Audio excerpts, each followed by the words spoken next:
Hello and welcome to another episode of What Rubbish, a holistic approach to breast cancer brought to you by the Alka Ohri Foundation.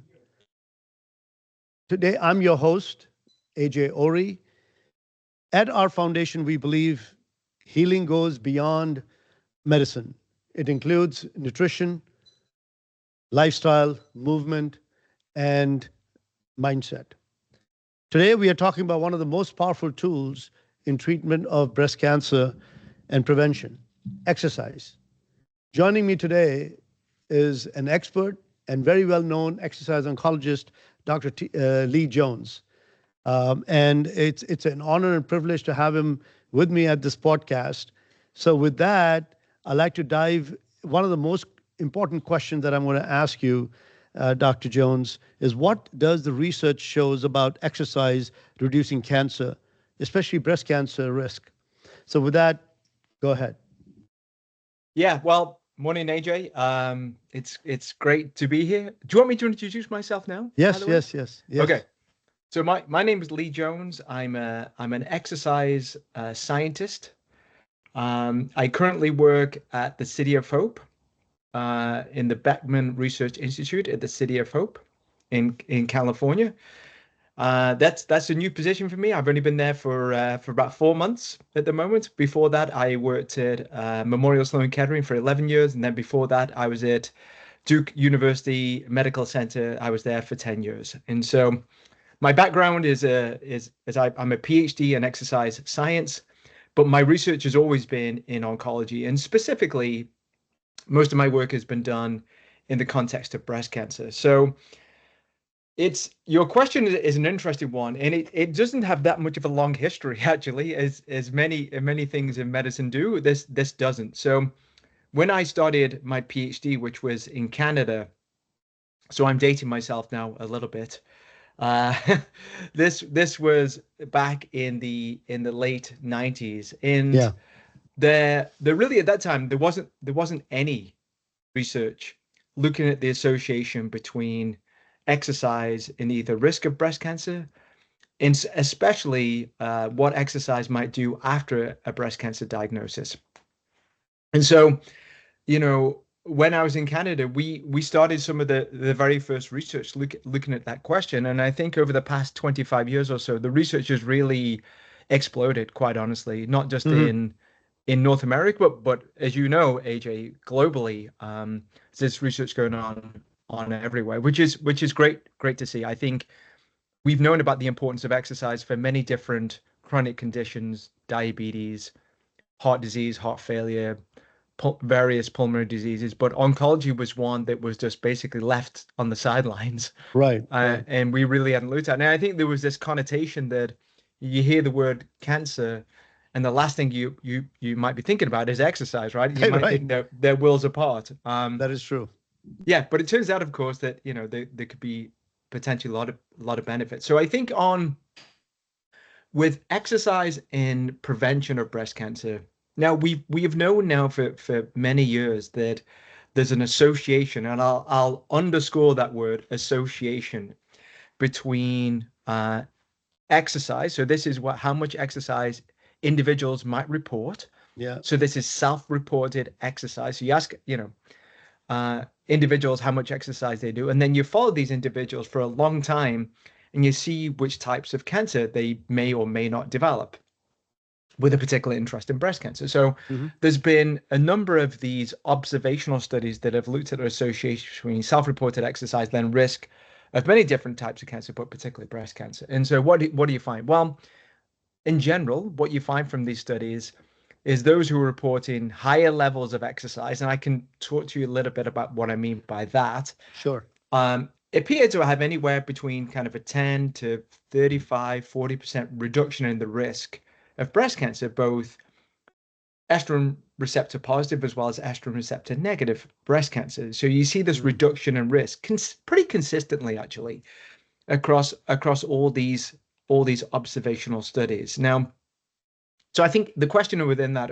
okay, that is fine, but and you might see these, in the Wall Street Journal, on the front page of the New York Times, you know, a dramatic association, dramatic reduction. But the reality is that's an association.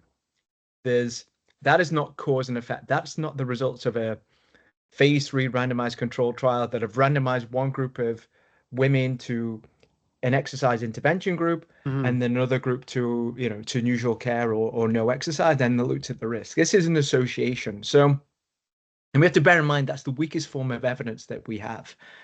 So I think the early research is encouraging, but it's not definitive evidence. So on that basis, our group, you know, MSK and now a City of Hope have been very interested in improving that.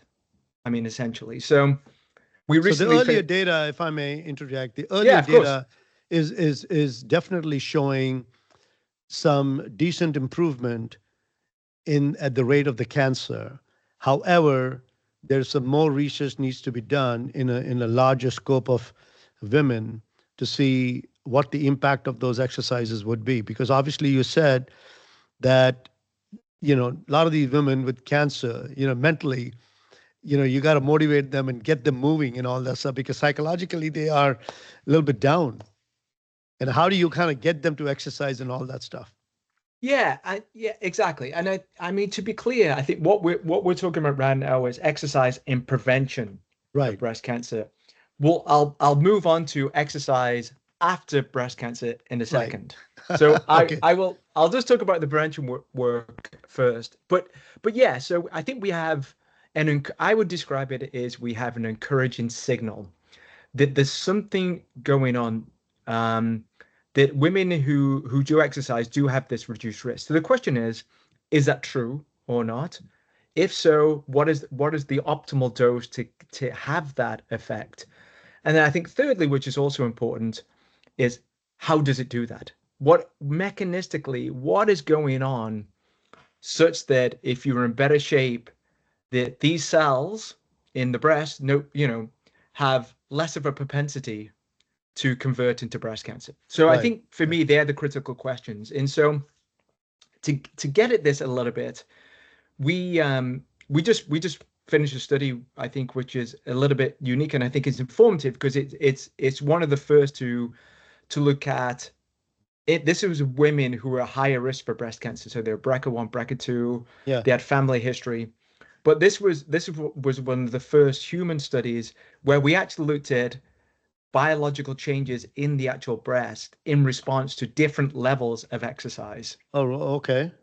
So it was a 6-month intervention with either 75, 150, or 300 minutes of exercise. And when I talk about exercise, was bringing people into a facility, watching them exercise. This is not, giving them Fitbits and then saying, oh, how much exercise did you do? Right. So this was initially non-exercising women to begin with. So, and they had cancer. No, these are all women at high risk. High risk. As a high risk, okay. So when you say high risk, just for the audience sake, when you say high risk, they are probably more prone to get cancer, or they already more prone had to get breast cancer. No, more prone to get breast cancer because they had either genetic predisposition, so a BRCA1, BRCA2 mutation, or they had a family history. Family history. Oh, very good, very good. Okay. Yeah. So these are women that are higher risk.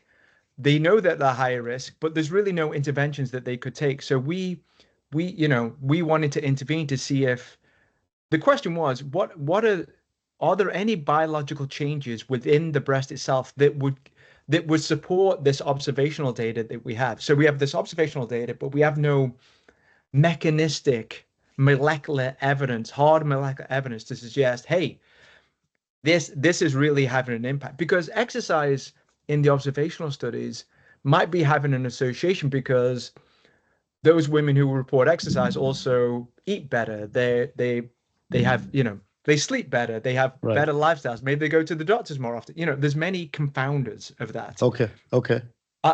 And long story short, basically, we did see biological changes within the breast that were indicative of an anti-tumor phenotype, of a but basically, these changes were, you would suspect that in the long run would lead to a lower risk of breast cancer. So that was Okay. the first thing. The second thing we found is that we looked at this dose response.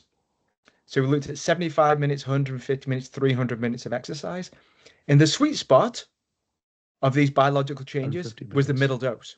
It was 150 minutes. 150 minutes. It was 75 minutes really didn't do anything. Yeah. 300 minutes was actually, it was, I was going to say it's inferior to 150 minutes. That's not strictly true because we didn't really do statistical testing, So what you're but saying it's very is, clear. if you look at the middle dose, that's about 3 to 4 times a week.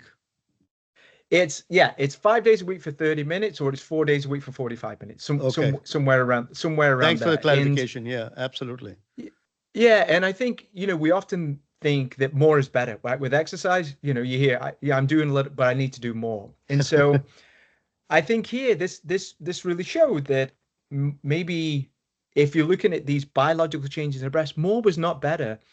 The other thing with this, AJ, which was incredibly interesting, I think, we also did an animal study that was the mirror image of the human study. So we took mice that also have increased propensity for breast cancer, these genetic mice, and we did the same interventions: 75, Oh, really? 150, 300 minutes. Yeah. Okay. And what was the dose there? There was also the one that slowed the breast cancer the most: 150 minutes.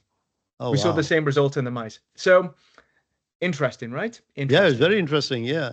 Yeah. So now, we've come to City of Hope. Now we want to do the next study that builds on top of that. So we're currently designing that, but I think it will be looking at biological changes, maybe with longer term exercise, because this was only 6 months of training. We saw some really encouraging, I think, biological effects, but I think both you and I would agree that, if we're going to look at exercise to prevent breast cancer, you probably need to be just doing it then longer than just 6 months. You probably need to do it longer than that. So Yeah. It's an ongoing that's process. Yeah, in my opinion. exactly. Yeah. So that's So, that's so, that's the so next I study. think you mentioned now a preventative care for pre-cancer women or Yeah. women who are more prone to get cancer. Let's talk about during treatment. Let's talk about, because that's a very important area too. Is it safe to exercise during chemo or radiation? And how does the exercise can help with fatigue, nausea, or loss of strength? I've been told, Dr. Jones, that if you combine these holistic elements or factors to the treatment, there is a better impact of that treatment to the women. They tolerate that well. I don't know to what degree that is correct, but I've been told that is true. So, so I've asked you multiple questions. So maybe you can start with during Sure. treatment, how easy it is to exercise for women, and what should be their course of treatment. Yeah. So it's a good question. It's and again, this field it's been around for about 20-25 years or so. Right. And one of the, yeah. So to answer your question specifically, how easy is it? Well, it depends a little bit on the treatment, On of the course, and patient. on Yeah. the patient, of course, Right. what level Yeah. of fitness or conditioning they're coming in at. Um, but what of the okay, let's go to the data. So there's been multiple randomized trials, including some by our group, um, that have looked at the effect of exercise on various outcomes, particularly in women undergoing chemotherapy Hmm. for breast cancer, for early stage breast cancer.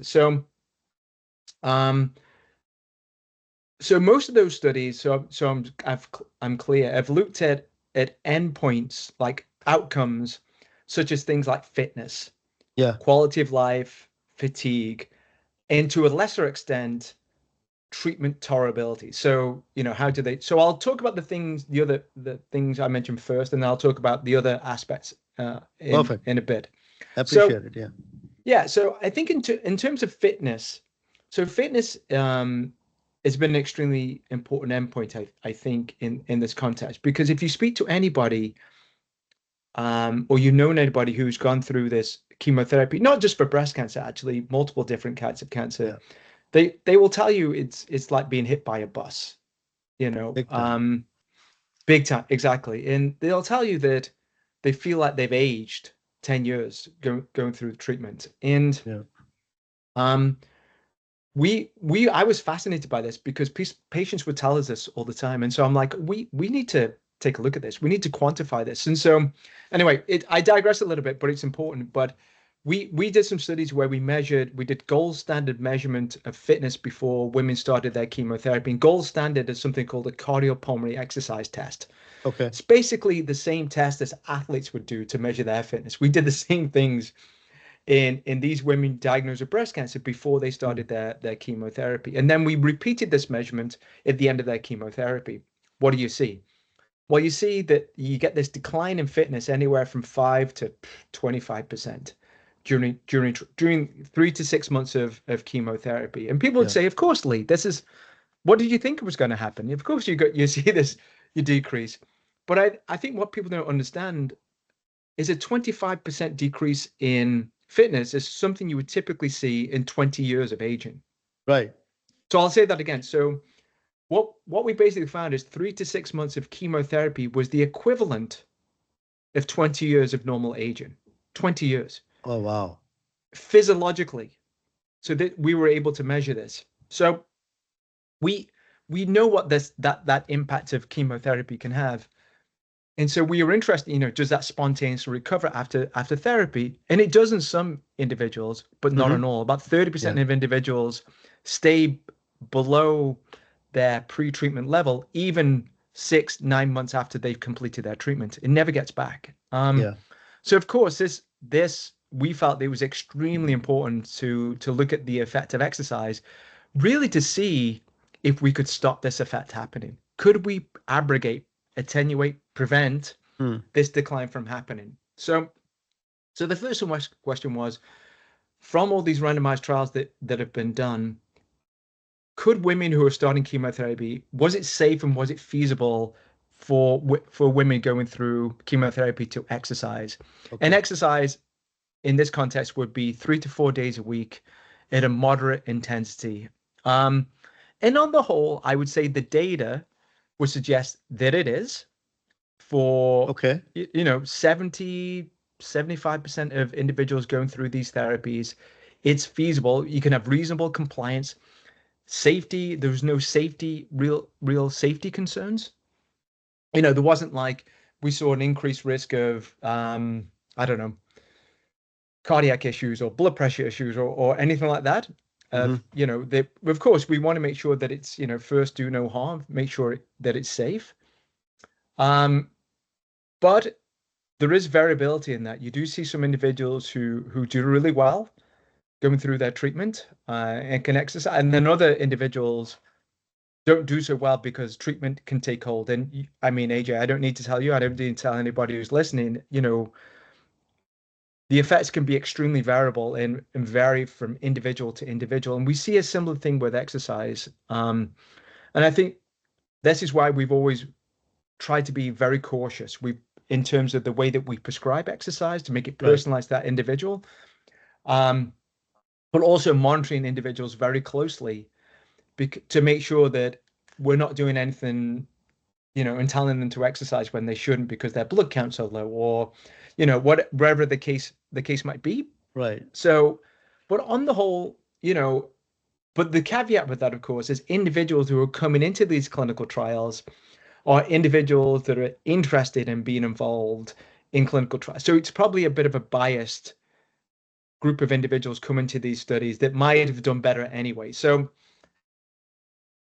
I think you have to bear that in mind, of course, when looking at this data. However, if you look at the trial data, what we find is exercise does indeed attenuate the decline. So if I said, there's a, anywhere between kind of like a 5 and 20% decline in fitness, if you exercise at the same time, in some studies, it's shown complete prevention of that decline. Oh, wow. And in most studies, it shows an attenuation. It basically cuts that decline in half. So if you exercise at the same time, you don't get that same level of deconditioning. That occurs in conjunction with improvements in things like quality of life and fatigue and all many other outcomes that of course are beneficial. Right. So no, that's a good thoughts that you shared. I could just hear some of the people from the some of the folks who are listening to this. They are thinking, well, okay, so you're talking about the research group who are controlled. Yeah, They are monitored. They yeah, come to a center and they exercise. yeah, Now, what about women who have breast cancer going through the therapy, who don't have these controlled situations? What do yeah. you recommend them to start with? What are the things that they can do, so that they can either prevent or not have these serious side effects, and have the positive impact of that treatment on them? Yeah, yeah, good question. So the resources aren't great out there right now, and a big reason for this, as we've talked about many times, is you know with somebody who's just had a heart attack, Yeah, you'd have insurance covered yeah, exercise rehabilitation that would be part of that right, recovery process. right. The equivalent does not exist. It does not exist. Yeah, that's a Does not problem. exist for any. It's a problem. It's a big Yeah, it's a problem. problem. Yeah. Um, so it's not as though there could be referral to an exercise program, and maybe people listening will know that very well. So I think so. What we're trying to do, right, is create the evidence to convince third-party payers that should be the case. However, until that actually happens, that you know, my general advice would be always in these talk to your oncologist, your oncology care team first Right. before starting any exercise program. They Yeah. might have some resources that weren't mentioned at the time, or maybe they do now. So I think that'd be my first port of call. Other than that, I think what's important is where you're starting from. And advice should be different based on where people are. For people who are already regular exercisers Yeah. before their treatment, I think trying to maintain that as much as you possibly can while listening to your body. I mean, patients going through treatment know their reactions and bodies better than I ever could, and so they know when on certain days they shouldn't exercise because they truly are wiped out, and you know, and I think this is the other thing with exercise that I think is very important is the exercise sessions are important, but also so is rest and recovery. I know Yeah. we have this mentality that if I'm not doing something, then I'm not getting the benefit. Well, the benefit from exercise comes during rest and recovery.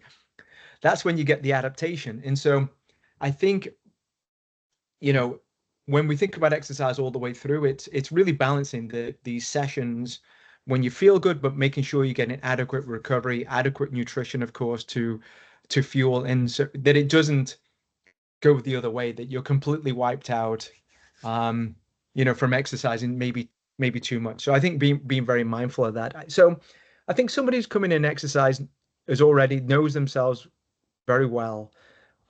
Trying to maintain that within reason, I think, is important. I think for individuals who maybe haven't exercise hasn't really been part of their usual lifestyle, Yeah. but now this has been an opportunity to do that. I think starting off slow is important, and Yeah. 2 to 3 days a week, find a friend to exercise, to brisk walk it. Yeah, at all our clinical trials, when I talk about exercise, I think people might have this connotation that we've got people sprinting on Yeah. treadmills, Yeah. and Yeah. you know it's a further thing away from that, actually. Yeah. All the prescriptions in our clinical trials, it's all brisk walking on a Okay. treadmill, and we just either change the incline or the speed of the treadmill, but it's all walking. There's no running. There's no So running at so all. can you Yeah. talk about a little bit about that, because I think I walk about 4 miles a day, brisk walk every day, but And you look for great. thank you, but I think it's important because I see a difference in myself. And obviously, women's body is a little bit different, but it's different between pre and post or during. So when women have breast cancer, have going through the chemotherapy, I remember my wife's doctor, oncologist, recommended her to have a 10 minutes cycling. We picked up Peloton, and she Yeah. started doing 10-minute slow cycling. Yeah. She used to get tired, and you listen to your body, and then you rest. Yeah. But people who may not have Peloton, but they can do walking, Yeah. what is the initial number of minutes that they can walk to kind of get adapted to the philosophy, adapted to the mindset of of exercising? Yeah, good question. So the way that we've approached this, I think again the connotation might be that we've got people walking as fast as they possibly can, find the biggest hill near their home, and Yeah. and they're completely wiped out after it. And it's not that actually. So when in our clinical trials of during chemotherapy, most of the, I would say, the first 3 to 4 weeks of the exercise prescription, and that's Right. the term I will use, prescription, because it truly is a prescription, Right. um, is low intensity exercise, low intensity, longer duration exercise. So this is what we call zone 1, zone 2 exercise. So Lee, what on earth are you talking about? Zone 1, zone 2. So basically a good way to do this, AJ, is you can take 220, and then you take away from that your age, Okay. whatever age you are, and What that is will that will give 220? What is yeah 220? 220 is just like the starting number. So take Oh, okay, okay. 220 as part Okay. of an equation. Okay. Take away from that minus. I'm a Okay. Brit, so I say subtract or whatever. But Okay. so take away your age from that number. Okay. That will then give you another number, of Okay. course. If you then multiply that number by zero point 0.5 to give you 50% of that number. So I got to write this thing down, but you got to tell me that again. Okay, but anyway, Yeah. go ahead. Yeah. So 220 basically minus your age, Yeah. multiply that by between 0.5 and let's say 0.6 Okay. or So 50. 0.55. Yeah, 0.55 or 0.6 to get a Okay. range. Okay. Um, so that's 50% of that number to 60% of the number. That will give you a range. So what is Okay. that? That will give you a heart rate range to work out of a low intensity exercise session. Ah. Because 220 minus your age is there's some caveats with that, but I don't need to get into that. But Yeah, yeah, that's yeah. basically will give you your maximal heart rate for Okay. any given individual. Now, if you Okay. exercise more, your maximal heart rate will be a little bit higher, but that will give you a maximal heart rate. If you know what your maximal heart rate, if you then take 80%, 70%, 60%, 50% of that number, Yeah. that will tell you basically the different heart rate ranges or intensities of exercise that you should be working with. So this is what we do in our prescriptions is we bring women, actually we do an exercise test on them to look at what their maximal heart rate is. We Okay. then use that number to then personalize exercise for each individual. Of course, in the scenario in which we talk, we can't exercise test everybody, Yeah. but like a rule of thumb is 220 minus your age. That will give you a max heart rate. And then from there, again, multiply, basically cut that number in half. And then if you've got a Fitbit or any, you can get these Yeah. devices now that will read your heart rate Whoop. continuously. Yeah, perfect, right? Yeah. They're readily accessible these days. They're Right. pretty cheap. Right. And then so when you go for a walk, rather than thinking, how hard should I be working, what the intensity, you can just look at your heart rate and you will know exactly if you're either not exercising hard enough, Mhm. or typically what we see is exercising too hard. And so Interesting. yeah, so Interesting. what we do in our prescriptions is a lot of what we call zone 1, zone 2 training, low intensity. These sessions that are low intensity, and they're anywhere between 30 minutes to begin with, and then they build up to around about 45 minutes to an hour. Now, people would say these are so long, slow, and boring. They're not doing anything, because I think the Mm. mentality is, unless I'm nauseated after every exercise session, it's not being of benefit. This is the mentality we have, right? Well, it's like instant impact, Yeah, instant we effect. Yeah.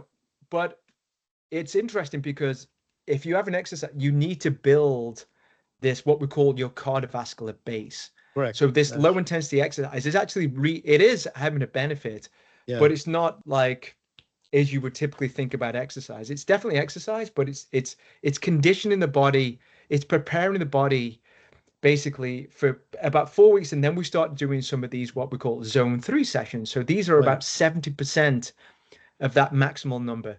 These are harder and only about 20 minutes in duration. And these are the ones that are more moderate intensity. And so, you would, if you look at marathon runners, like elite marathon runners, 60% of all the exercise training they do in a given week is all zone 1, zone 2. It's low intensity. Oh, People okay. would be shocked by that. They're Yeah, like, "There's no I way." am too. I didn't know that. Okay. Yeah, That's but good. once or twice a week, then they'll do these hard sessions that are these zone 4, zone 5 sessions that are like, full pelt. But it's always you have to think about this. It's not quantity, it's quality. Quality, So right. That's true. quality, quality, quality. And it's a variation of the zone 1, 2 sessions, which is the most of the exercise you do. But once or twice a week, you introduce some of these harder sessions. That's where, you really give the system a bit of a jolt. But we don't do those in our clinical trials until we've done many, many weeks more of these zone 1s to prepare the body to really get the optimal benefit from these zone 2 and zone 4 sessions. Because if you do too many of those Right. without adequate recovery, and if your body's not ready for them, then you can get more fatigue. Right. You know, That's so interesting. that's the That's approach that we take. interesting. I got two more questions before we close out that Sure. are very important. Number one is about the caregivers encouraging not only the breast cancer, but I think you mentioned about the third party payment. Yeah. Um, what is the future, in your opinion, holds with regards to these third party reimbursement for women who are going through breast cancer and then they need these additional support? Yeah. So, I think in our conversation we talked, I think you'd asked me about, what is the benefit of exercise during treatment? Right, right, And so we talked about, effects on fitness, quality of life, fatigue. right, I think another question you kind of asked me, but we didn't really touch upon it is, do women tolerate their treatment more effectively right. because they're Exactly, exercising? exactly.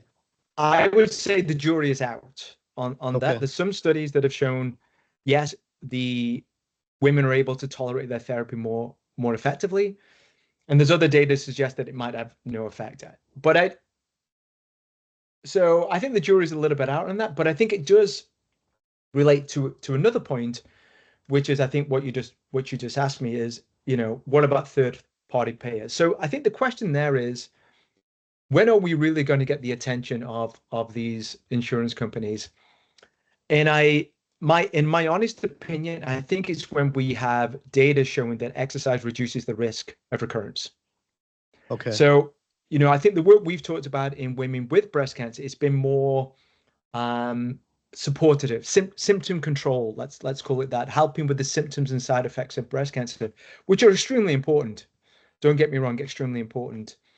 But I think, people listen to this would also want to know is, what about the risk of cancer, my breast cancer coming back or But the happening? preliminary data is Yeah. is definitely encouraging you to do these further trials because Oh, they're for sure. showing that it builds up your immune system that basically helps you to perform better internally, not only with the meds but also you yourself in your body.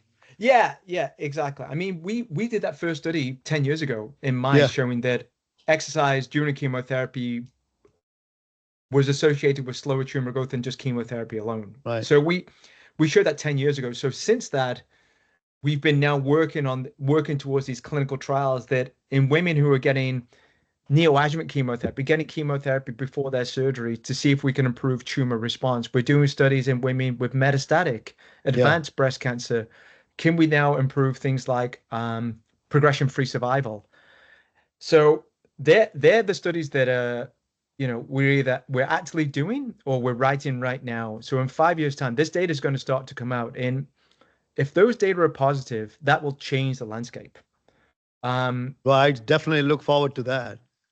Yeah, me too. And I think, the early days we've been really trying to, hopefully you get the sense that what we've tried to do is really build it in a very systematic fashion, Right. starting with the observational data, doing the preclinical studies, finding out what the right dose of exercise is, finding out mechanistically how it works, because that informs us how to design these clinical trials. Right. Um, so that's what we've been doing. It takes a bit longer, but I think it's the right approach. But I think we're really getting some serious momentum now. And yeah, the next I think we're going to see some amazing data come out in the next 5 years or so that will, I hope, convince the insurance companies that, like, there's no longer can we ignore this. We I have know. to we have We to make have we to. have to, So, in yeah. closing, what is one message for breast cancer patients, survivors, and families about the power of exercise What would that be for you from your side?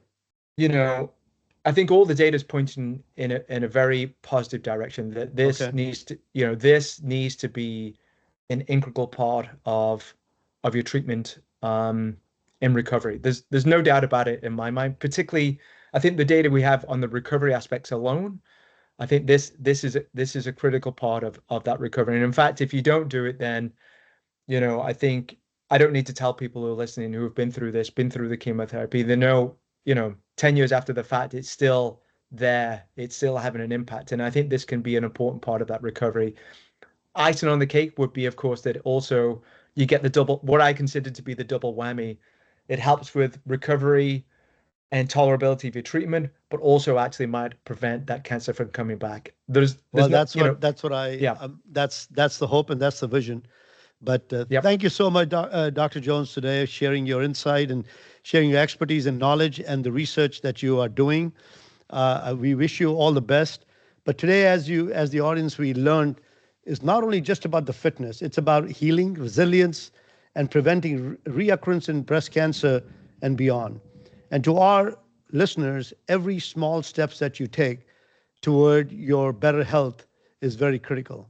And hopefully, we brought something in front of you today that gives you insight that exercise is important. And if you're not doing it, get onto it. If you're doing it, keep doing it. And the data will come when it comes. But in the meantime, why don't you live a healthier life by doing all these holistic treatments that are in your control of better diet, better fitness, better exercise, and living healthy. So thank you very much for joining. Again, tuning off from the Alka Ohri Foundation. And thank you so much. And for your support, we appreciate it. For more information, you can go to the alkaohri.org and get more insight. And thank you so much. And thank you, Dr. Jones, for joining me today.